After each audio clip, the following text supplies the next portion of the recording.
Welcome back. Thank you very much for staying with us. Now, in a setback for the South African manufacturing sector, the Absa Purchasing Managers Index contracted yet again. It declined by 1.4 points to 49.5 in August. The decline reversed some of the previous month's gains that saw the index climb above 50 points. A reading below the neutral 50 points mark indicates a contraction. The downturn in August was led by a reversal in new sales orders, which dropped 8.5 points to 47.4. Both domestic and export demand remain under pressure, with export activity in particular weighed down by global headwinds, including tariffs. The index improved on the employment front, reaching 48.9, but still in negative territory. All right, now joining us for analysis on the Purchasing Managers Index for August 2025 is Absa Economist Sello Sekele. Good afternoon, Sello. Thank you very much for joining us on the program. So the index has returned to contraction after briefly edging into expansion in July, with the seasonally adjusted PMI declining by 1.4 points to that 49.5% we referred to. Just help us make sense of this contraction and what it's attributed to.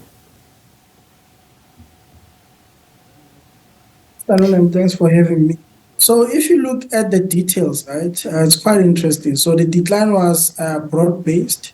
So it was mainly because of three subsectors. So the first, you've mentioned new sales orders. We saw weakness in both domestic and global demand.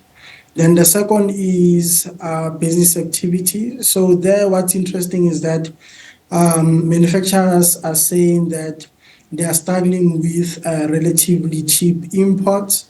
And then the third one, which is not surprising given that activity in business activity as well as new sales orders were weak, is a decline in supplier delivery times. I want us to be a bit more granular now, if you will. You've touched on the new sales orders. So these are the key highlights. Let's start with new sales orders.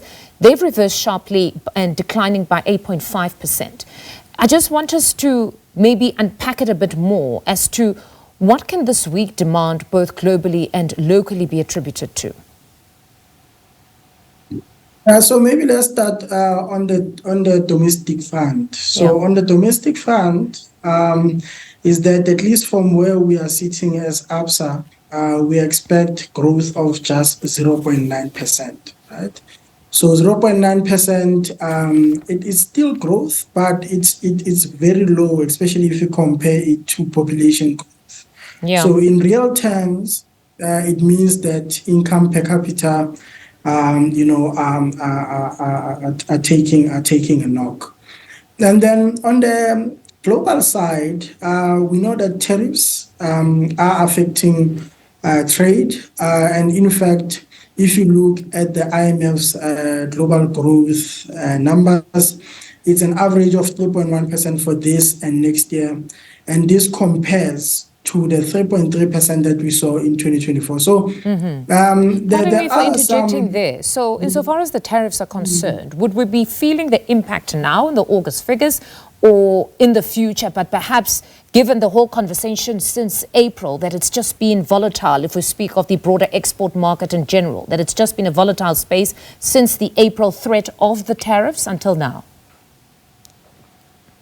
Yeah, so the tariff story is quite interesting, right? In a sense that it's a bit nuanced than what people think.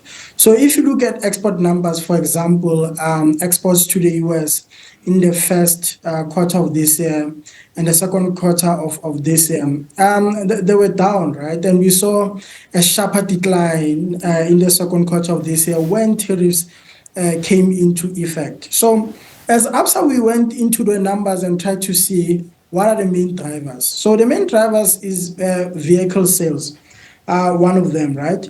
But the context there is that these declines in vehicle sales this year come from a very high base of 2 years where exports of vehicle sales to the US have almost doubled. So that's the context, right?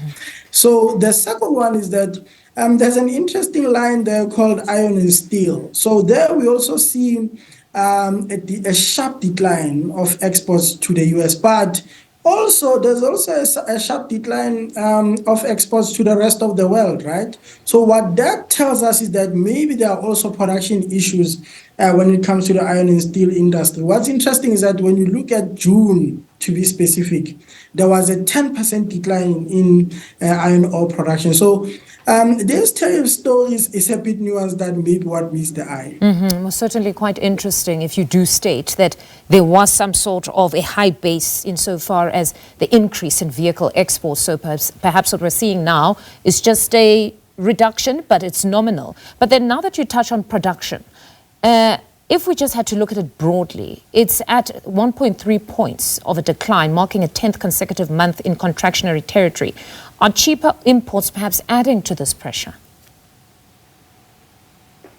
So you're talking about new sales orders or business activity? Now we're talking about overall production, just overall production that saw a decline of 1.3%.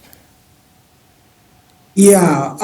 Okay. So there, I mean, the overall story when it comes to the Absa manufacturing PMI is that business conditions have been challenging, right, for this and that other reason. So if you look at it from at least from a trend point of view, yes, the Absa PMI has been below 50, which basically means that the sector has been really under some strain. So overall, I mean, you're looking at a sector where there isn't much activity.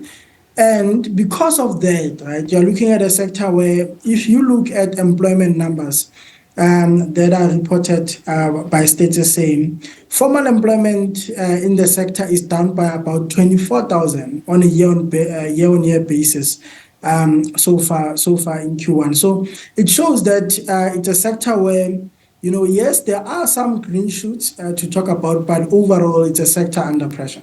Sello, thank you very much for your insights this afternoon. That was Absa Economist Sello Sekele taking us through the PMI data. All right, more news on the other side of this break and your weather details at the top.